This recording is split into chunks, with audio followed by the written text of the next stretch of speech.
ఎడారిలో సెలయేర్లు. నవంబర్ 9వ తారీఖు.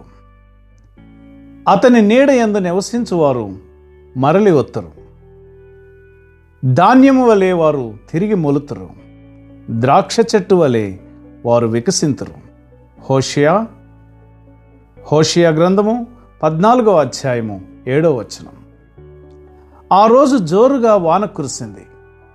మా తోటలోని చెట్లన్నీ వంగిపోయాయి. తోటలో నాకు ఎక్కువ ఇష్టమైన ఒక పువ్వును చూశాను. దాని అందంతో అది నన్ను ఆకట్టుకుంది. దాని పరిమళం నన్ను మత్తెక్కించేది. ఇప్పుడు అది ఆ జడివాన పాలైంది. దాని రేకులన్నీ ముడుచుకుపోయి వాడిపోయి వేలాడుతూ ఉంది. దాని అందమంతా పోయింది. ఇంత అందమైన పువ్వును మళ్ళీ చూడాలంటే వచ్చే సంవత్సరం దాకా ఆగాలి అనుకున్నాను. ఆ రాత్రి గడిచి తెల్లవారింది. సూర్యుడు ఉదయించాడు. ఉదయంతో పాటే ఆ పువ్వుకి ఏదో కొత్త బలం వచ్చింది. సూర్యకాంతి ఆ పువ్వు మీద పడింది. పువ్వు దాని వంకకు చూసింది. అవి రెండు ఏమి గుసగుసలాడుకున్నాయో. సూర్యకిరణాల్లోని ఏ శక్తి ఆ పువ్వుకు సోకిందో అది తన తలను పైకెత్తి రేకులను విప్పి నిటారుగా నిలిచి తన అందాన్నంతటినీ మళ్ళీ ప్రదర్శించింది. ఇదివరకటి కంటే ఇంకా అందంగా ఉన్నట్లు అనిపించింది. ఇది ఎలా జరిగిందా అని నాకు ఆశ్చర్యం వేస్తూ ఉంటుంది.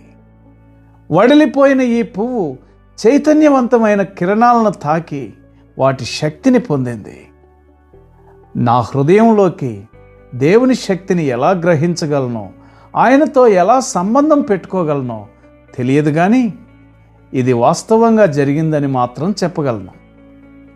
నిన్ను అణిచివేసే శ్రమలో ఆపదలో ఉన్నావా? క్రీస్తుతో ఈ సంబంధాన్ని ఏర్పరచుకో. నీకు శక్తి లభిస్తుంది. శ్రమలను జయించగలుగుతావు. నేను నిన్ను బలపరుస్తాను అన్నాడు దేవుడు. నిన్నటి వానలే నేడు గులాబీ రేఖపై వైడూర్యం, తామరాకు పైన మంచి ముత్యం. నిన్నటి శోకం ఈనాటి దేవుని ప్రేమ హృదయంపై చెక్కిన స్వర్ణ శిలాక్షరం.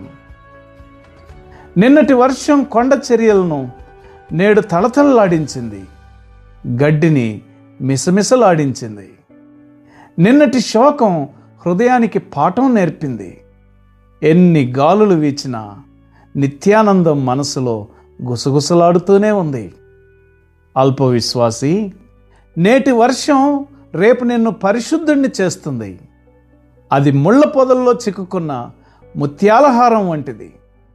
ఈనాడు శోకం కలవరపెట్టిన ఉదయమయ్యేసరికి అది అందమైన ఆనందం అవుతుంది. నీతి సూర్యుని కిరణాలు నీ మీద ప్రకాశించి నీవు కూడా ఆయన కొరకు ప్రకాశించినట్లు ప్రభు సహాయం చేయనుగాక. ఆమెన్.